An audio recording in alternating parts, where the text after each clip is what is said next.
जन्मालो त्याने आज फळ झाले साचे. असं काय फळ मिळालं बुवा?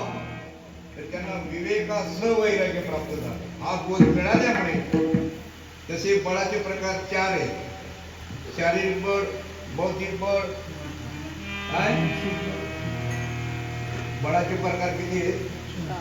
शारीरिक बळ, बौद्धिक बळ, संपत्तीचे बळ, सत्तेचं बळ, 5 विवेकाचं बळ, असे 5 प्रकारचे बळ तुकाराम महाराजाला अनुभवाला आले. हे बाकीचे बळ आहेत ना, हे तुम्हाला अनुभवाचे आहेत. साधं एसटी मध्ये चढायचं असेल तर कोणतं बळ पाहिजे?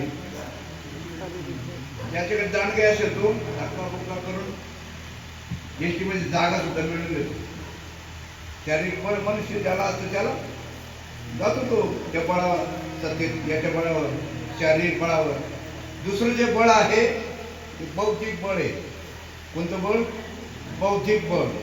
आता सांगा तुम्ही, आता बौद्धिक बळ जरी शारीरिक बळापेक्षा बौद्धिक बळ श्रेष्ठ आहे. वास्तविक आता बौद्धिक बळ काय करतं?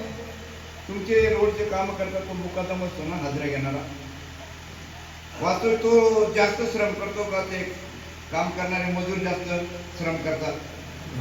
मजूर जास्त श्रम करतात.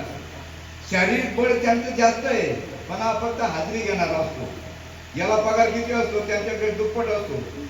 हा तरी येतो हाजरी घ्यायला, पण तो इंजिनियर तो पण असं साहेब तो ऑफिस मध्येच बसलेला असतो. त्याच्या दुप्पट तिप्पट लाखाने पगार घेतो. बौद्धिक बळ शारीरिक बळापेक्षा बौद्धिक बळ श्रेष्ठ आहे. पण सांगू तुम्हाला, हे बौद्धिक बळ जरी एवढं श्रेष्ठ असेल, मी विचारला आता ते विखे पाटील आहेत ना, त्यांची जी PA आहेत ना, PA त्यांचे शिक्षण किती आहे माहिती तुम्हाला? अहो रिटायर झालेले अधिकारी आहेत ते. MPS परीक्षा पास झालेले. हा IPS पण मला काय म्हणायचं, एवढं शिक्षण घेतलेले बुद्धिमान लोक त्यांच्याकडे कामाला आहेत. पगारी म्हणजे कामालाच ना. हा मग सांगा तुम्ही आता बुद्धीपेक्षा कोणतं श्रेष्ठ आहे? हा संपत्तीचं बळ श्रेष्ठ आहे बुद्धिक बळापेक्षा. आणि हे कधी झालं? शिक्षक हे जे शिक्षक देणार आहेत ना, कितीतरी बुद्धिमान असतील, पण श्रीमंताकडे ट्युशन घ्यायला जातात. ट्युशन आणि हे सांगू तुम्हाला, बौद्धिक बळाचं हे मूल्यमापन कमी कधी झालं माहिती तुम्हाला? द्रोणाचार्य आश्रम सोडून ज्यावेळेस कौरवांकडे गेले जरूर शिकवायला, तेव्हापासून हे बुद्धीचं बळ आहे ना कमी झालं.